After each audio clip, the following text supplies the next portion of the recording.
Welcome to the Soccer Curious Podcast. We are the beautiful game explained. My name is Brian Peter Falk. We have just witnessed the first group stage game for the U.S., a resounding 4-1 win versus Paraguay. And joining me again is U.S. men's national team expert and my friend Ken Pringle. We're going to give you our blink reactions and help you understand what the hell happened tonight. Welcome, Ken. Hey, Brian, thanks for having me. My feet aren't touching the ground quite yet based on that result. I can only imagine. So give me the blink reaction, just your top line. What did you think of the game? I've been waiting 6 years for this game, and they did everything they were supposed to do. I had no complaints. It was wonderful to watch. The energy was excellent, and obviously the opponent, we will figure out how good they were, but it's a great start to the tournament. Right. And they made some interesting tactical changes, which we'll get into. We will, go through the U.S. lineup. We'll look at the formation. We'll talk about the goals, the standout players. There were quite a few of those. Yeah. Players that we needed more from, I'm not sure we found any of those. Normally, I think of, who are the players who didn't show up, whose stock is down. I don't know who that would be in an overall dominant performance. No, they came in. They did what they were supposed to do. I think Poch made a couple of tactical adjustments, and it was definitely for the better. And I think we started our best 11. Great. Okay, so that's starting 11. We have Matt Freese in goal, which I think everybody expected that was going to be the case. You're expecting there's going to be this 3-4-2-1 setup, but I think the wrinkle that was thrown into this was, and this is something so many people were clamoring for, is can we move Weston McKennie, who is often an attacking midfield player? For those of you who are still learning soccer, right, you can play more of a defensive midfield role or you can play more of an attacking one. McKennie excels at the attacking midfield position. Yeah. He had been stuck back playing in a more defensive role, and for this game, he gets moved up. Yeah, I mean, what they had been doing previously with the two central midfielders was playing them in a double pivot. Right. And it looked like, from what I could see early on, that McKennie was playing a more advanced position and letting Tyler Adams just kind of float free flow through the back and clean up any messes. And it really helped with the attack. I mean, if you look at the game as a whole, our defense didn't have to do much because the midfield was so active and shutting them down before they could even get out of their own half. It was a beautiful thing to see. Then you had this really interesting and very, very active threesome of Pulisic on the left and McKennie in the middle and Dest on the right. And those three were super busy. Yeah, no, there was just a free flow to the entire, especially in the first half. There was just a free flow, and it just worked. I mean, and the minute they lost the ball, they were swarming. It was almost like they had an extra person on the field. It was almost like 12v11. Yeah, Paraguay couldn't get it out of their own end, and once again, our defense did great tonight, but there wasn't a lot to do because they couldn't even get through our midfield. Right. So they were. And I did like, the fact that it appears that they bumped McKennie forward. Yeah, so. I mean, again, a thing that I've heard so many pundits and, USMNT alums say, McKennie is best. McKennie plays in Italy for Juventus. He has played all over the field, every position, but he is at his best in that attacking 10 position or out on the wing, getting in there and causing a lot of trouble, which he did tonight. Yeah, no, the second the USA lost the ball, there were three angles being covered immediately and just collapsing on the ball. And I think I used the word with you during the game. I'm flummoxed. I had never seen us play that aggressive. And yes, of course, it's the first game of a World Cup, and the adrenaline is going insanely wild. But, I mean, I was a little worried going to the second half that we spent 90 minutes of energy in the first 45 minutes. Yeah, but it was a very fast 45. Yeah. So let's go through the goals. So at about 7 minutes in, speaking of Weston McKennie getting forward, McKennie goes on this ramble through the midfield, cuts right to left, finds Pulisic. Pulisic tries to cut it back to McKennie. McKennie gets the ball and then tries to play it to Balogun. It hits off Babadia's foot and goes in the goal for an own goal. You know what? It's a hell of a start to your World Cup. You know what? I don't care who scores the first goal as long as it's the USA. So it wasn't a fluke. It was we were high pressure on them, and regardless of whether it was an own goal or one of our guys scored the goal, it was the fact that our midfield was putting such great pressure on them when they were trying to get the ball out. And some of the things that I noticed tonight that I really appreciated was some of our one-on-one play. Christian Pulisic, and I don't know the name of the number 4 for Paraguay, owned him and beat him all night long, either to the middle or down the line and put in crosses.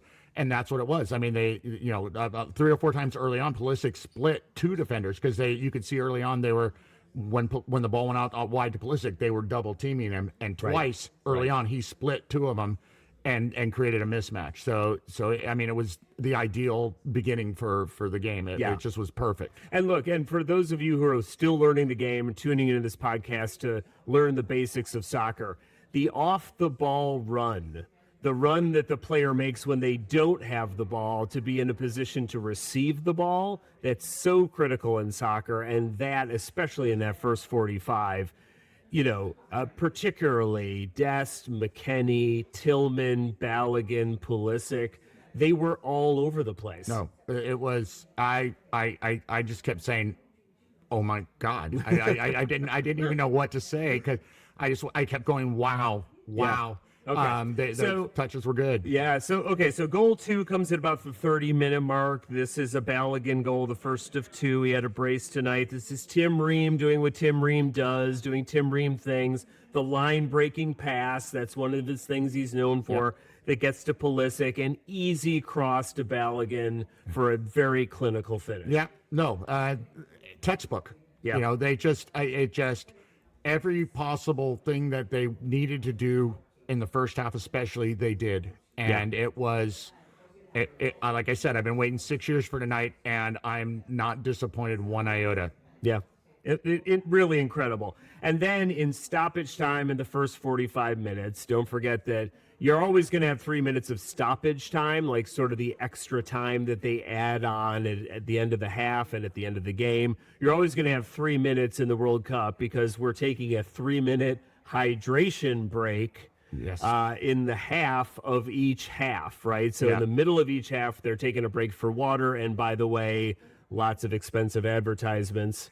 We had a good time at this watch party, taking our own hydration break, which wasn't needed as much as it was wanted. Yes. No, right. I have to admit, I was not a proponent of it. Until tonight. Until I needed a beer halfway through the half, and then it worked out very well. It was great. Anyway, in the 48th minute, remember, so the half is 45, but with the stoppage time, we're 3 minutes into it.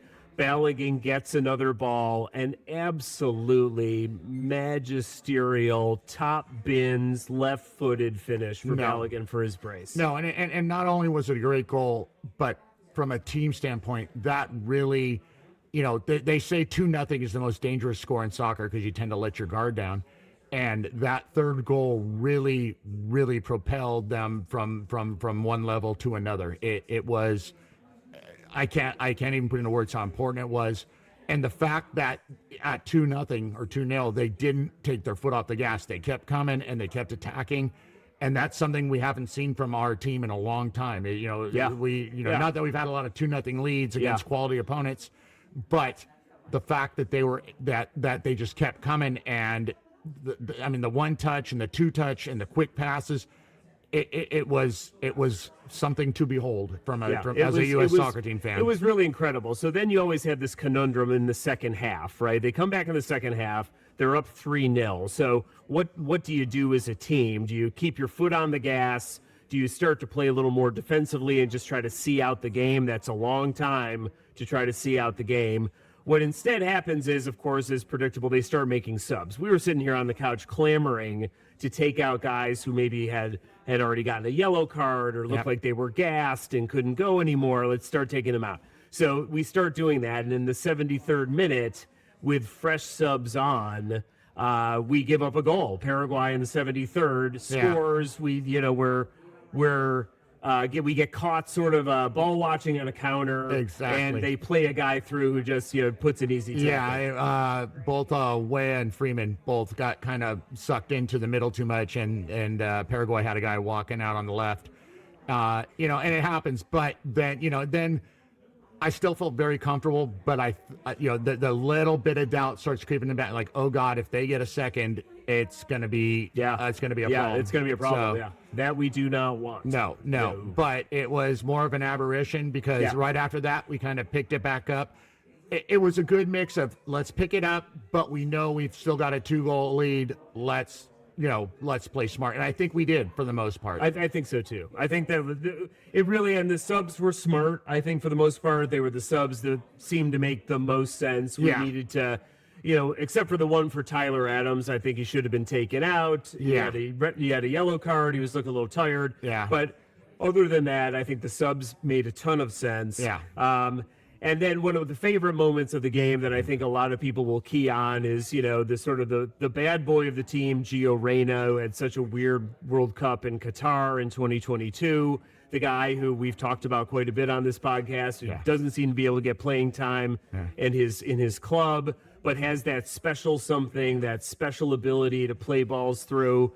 Gio Reyna gets a ball and absolutely just touches this outside of the boot, perfect strike. The goalkeeper's completely fooled and puts it in the upper 90, and we go up 4-1. Yeah, no, the commentator, I believe it was the commentator during the game, on that goal, he was right. Everything looked like, or it might even been you, so kudos. Everything looked like he was going to set up to play with his left, and he inside-outed it with his right, and it caught the keeper flat-footed.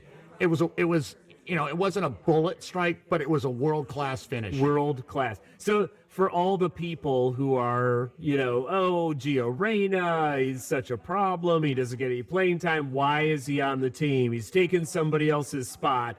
That's the clinical brilliance of Gio Reyna. Yeah, he just has that. He has it in his DNA, and with the exception of Malik Tillman, sometimes he's the only player on the team that has those gifts. Okay, so normally in something like this, as I said earlier, we would talk about the standouts and the people who didn't do so well. But who's the man of the match in your mind?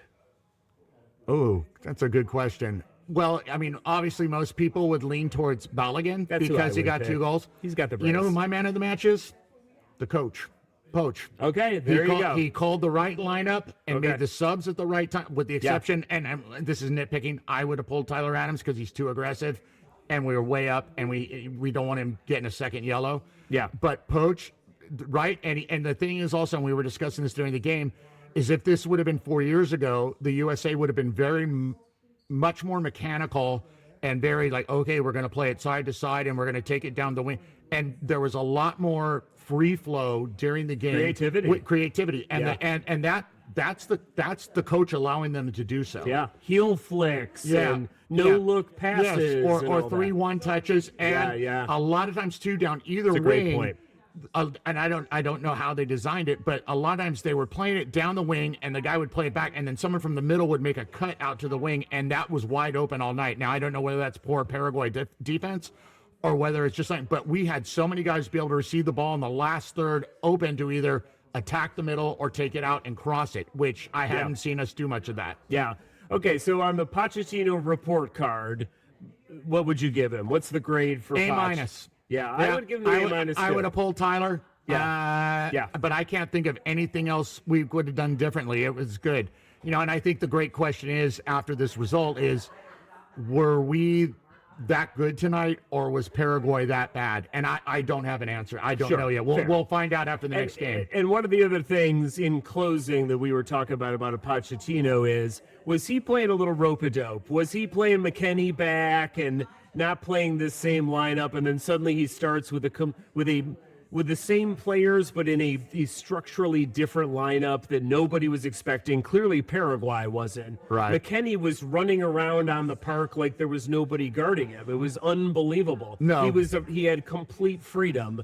Was that a little rope-a-dope by Pot? I don't know if it was rope-a-dope, but for some reason, however the lineup worked, you had McKinney running free, doing what he wanted in the offensive half, and you had Adams running free in the defensive half, and they just both were able to take control of the game. Yeah. And so, whether it was planning or whatever. But yes, I think the one thing he did do, it seems, is he did move McKinney more up. Yeah. And there was also talk a lot about who do you play back with Adams? Is it going to be Tillman or is it going to be McKinney?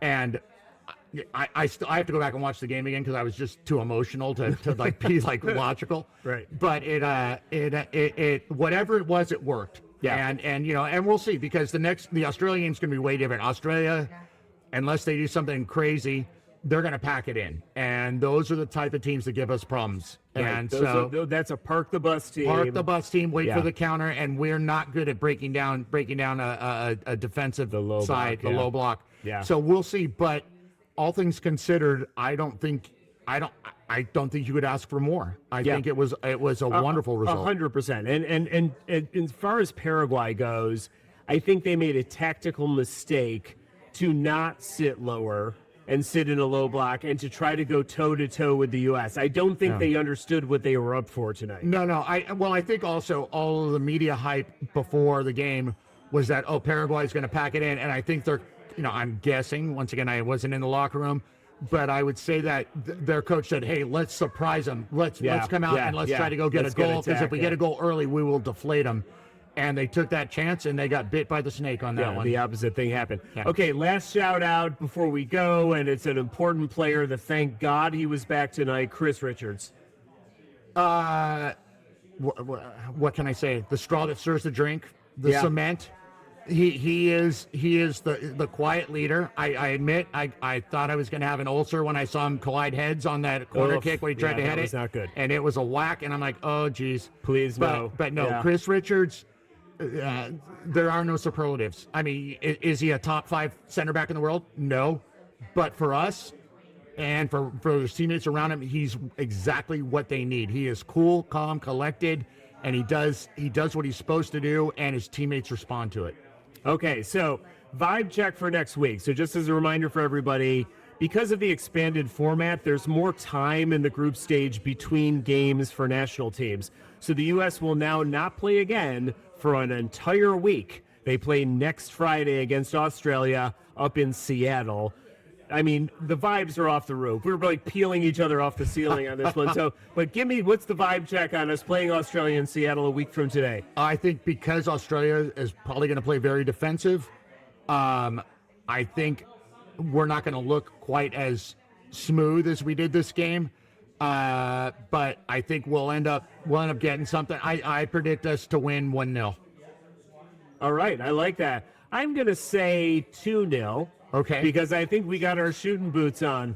All right. And you're putting the ball in the net in all sorts of ways and working in all sorts of creative sequencing like they were tonight. I think that helps you break down a low block. I think it's going to be really interesting. Please keep McKinney up. Yes. That clearly is a key to our success. So I think that's something we all have to appreciate. No lineup changes. I think we started our best 11 tonight. And, obviously, hopefully as we move forward in the tournament, we're going to play some better quality opponents that will expose some of our weaknesses. But this was very important to get the right mental focus going forward. If we had struggled in this game or tied it or even lost it, it might have set the whole rest of the tournament, down the tubes. But it was everything we had hoped for and everything that we needed, and I'm very excited. Me too. All right. That's all for this post-game edition of the Soccer Curious podcast. Next week, we will dive in much more into what happened in the Paraguay game and look forward to Australia. Remember, it's hard to learn the game if you don't watch the games. So please, I hope you're tuning into the World Cup. Thank you very much to my USMNT expert, Ken Pringle. Thank you for having me. Of course. Don't forget to hit like and subscribe and tell your friends. See you next time. All right.